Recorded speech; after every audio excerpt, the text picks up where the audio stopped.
welcome to Moonraker's Tales, Wiltshire Story, a podcast by Wiltshire Museum. We're your hosts this week. I'm Ruby. And I'm Amy. On today's episode, we will be discussing popular conspiracy theories surrounding Wiltshire, including Wiltshire's fascination with aliens, both ancient and modern. That's right, with Wiltshire's ancient landscape, it's hard not to imagine all sorts of mystical and ghostly activity. The aliens? That's a little harder to picture. However, it seems that Wiltshire does have its fair share of UFO sightings, abductions, crop circles and other alien activity, some occurring near Iron Age hill forts and some in the dead centre of Swindon. Yes, Wiltshire is apparently riddled with alien activity, and our first story concerns the most famous ancient landscape Wiltshire has to offer, Stonehenge. Ever since we've known about Stonehenge from the late 17th century, the question of how, why and who built it has not only been on local Wiltshiremen's minds, but on those spanning the globe. As a World Heritage Site, Stonehenge naturally attracts attention from the rest of the world, and it features in books, films such as Spinal Tap, music and so many other forms of media. Is fascinatingly mysterious. Yes, and there are countless theories as to how the stones managed to get there, some more scientific than others. In this segment, we'll be exploring Erich von Däniken's theories on ancient aliens, written in his 1968 book, The Chariots of the Gods, Unsolved Mysteries of the Past. I think that before we dive into this, however, it's important to understand some background on von Däniken's life and career. Yes, I couldn't agree more. Well, firstly, von Däniken was born in April 1935 in Switzerland. He was brought up Roman Catholic, but was said to have rejected the church's ideas from an early age and developed an interest in astronomy and flying saucers instead. Here's where it gets dodgy, however. At 19, he was given a 4-month suspended sentence for theft, and later, at age 29, he was involved in a jewellery deal which ended in a 9-month conviction for fraud and embezzlement. Not the cleanest record. It was between these times that he wrote Did Our Ancestors Have a Visit from Space? For a German-Canadian newspaper. Following his release, von Däniken wrote Chariots of the Gods, the draft which was turned down by several publishers, until he found Econ Verlag, a German publishing company. Here's where it gets even dodgier. They said that they would be willing to publish the book, but only if it underwent a complete reworking by a professional author named Attribution, who used the pseudonym of Wilhelm Rogeskorff. Attribution had been a Nazi best-selling author, contributing to the Nazi Party's official newspaper, Grimm. So you're telling me this book, which has garnered an immense following all over the world, was actually written by a Nazi? Yeah, I thought that might be important to point out. Well, okay, with that in mind, I think it might be time to move on to the crux of the segment. So Erich von Däniken wrote a book named Chariots of the Gods, Unsolved Mysteries of the Past. This book contains his theories on alien intervention in many ancient sites across the world, giving ancient astronauts credits for not only Stonehenge, but the Egyptian pyramids and the Easter Island Mount.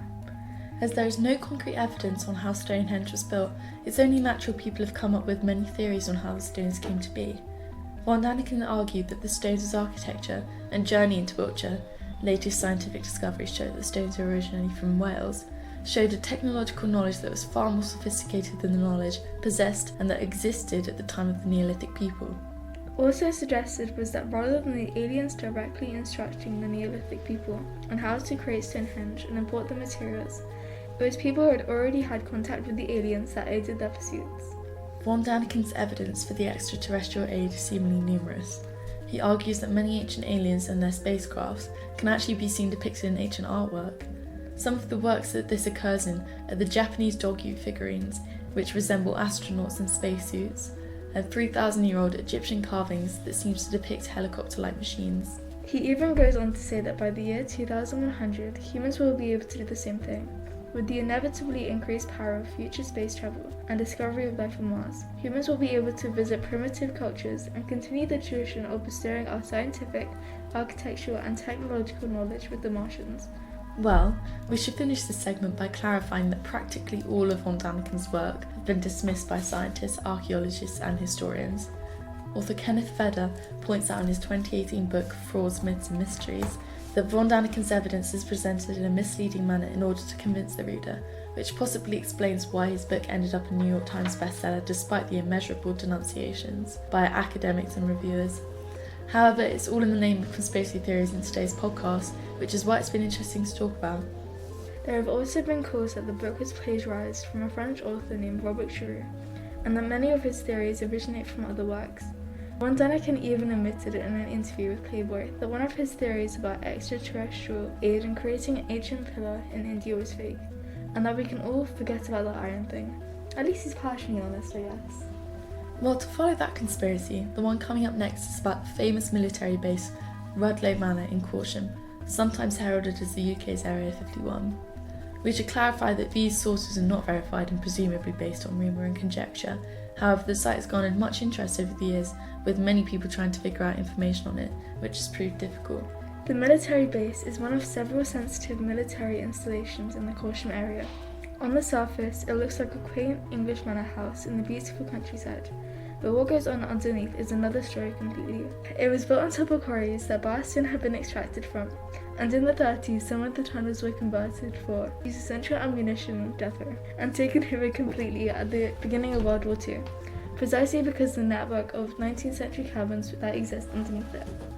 Apparently government records available from the 50s and 60s show that Rudloe's tunnels are over 2 million square feet, and its huge system of military tunnels stretch out for several miles. Rumours have also circulated over the years that Rudloe has had a secret role in monitoring the UFO situation. Sources claim that in 1984, a UFO witness phoned Whitehall to report a sighting but got referred to another number in the West Country, which is presumably Rudloe. In 2007, it was finally confirmed, after records were released by the Public Records Office, according to the 30-year secrecy rule, that the site had been used as a centre for investigating UFO sightings in the 1950s. Whether that means that they actually found any concrete evidence, we don't know. The site was also chosen for its conveniently close proximity to the direct Bath to London Railway, which journeys under the Box Tunnel. The Manor's tunnels make for good protection in the event of nuclear war, and the first to be evacuated there would be government officials travelling from Whitehall to Bath on the first train out. A defence correspondent named Chapman Pincher stated in the late 50s that he had been taken into the government's confidence, and that there were many bomb-proof shelters for the government and the royal family somewhere in the west, which many speculators take to mean Rudloe. Further reports of alien activity within the base can be seen from the American journalist Dorothy Kilgallen, credited as one of the greatest women writers in the world by Ernest Hemingway. She had written a newspaper article about a mysterious crash in the 40s. She was known to have some very powerful contacts, however none of them wanted to be named, so there's no proof of her claims. Kilgallen wrote that she received tips from a high-ranking government official that there was a UFO crash in the 40s, and that the remains of the spacecraft and the aliens themselves were gathered by the British government and secreted away. Many ancient alien conspiracies believe them to be hidden at Rudloe Mannor, a fittingly secluded place for the secret cover-up. What we know is that later Kilgallen was found dead, and some say under mysterious circumstances. Kilgallen had involved herself with both the British and US governments, and in many controversial circumstances with apparently dangerously powerful contacts. She had investigated cases such as the Rudloe Mannor cover-up, and even JFK's death. It was said that she had died from a drug overdose in 1965, but reports say that her body was found fully dressed, sitting upright in her bed. Very strange. Some even go as far to say that she had been close to finding JFK's killer until she strangely died, and it was seen that all of her research on both JFK's murder, as well as the information about the UFO crash and her high official rankings, went missing. Rudloe Mannor has been the subject of conspiracy for many years, with individual truth seekers and even high-ranking news channels like Sky investigating the base to get to the bottom of what's hidden in Corsham.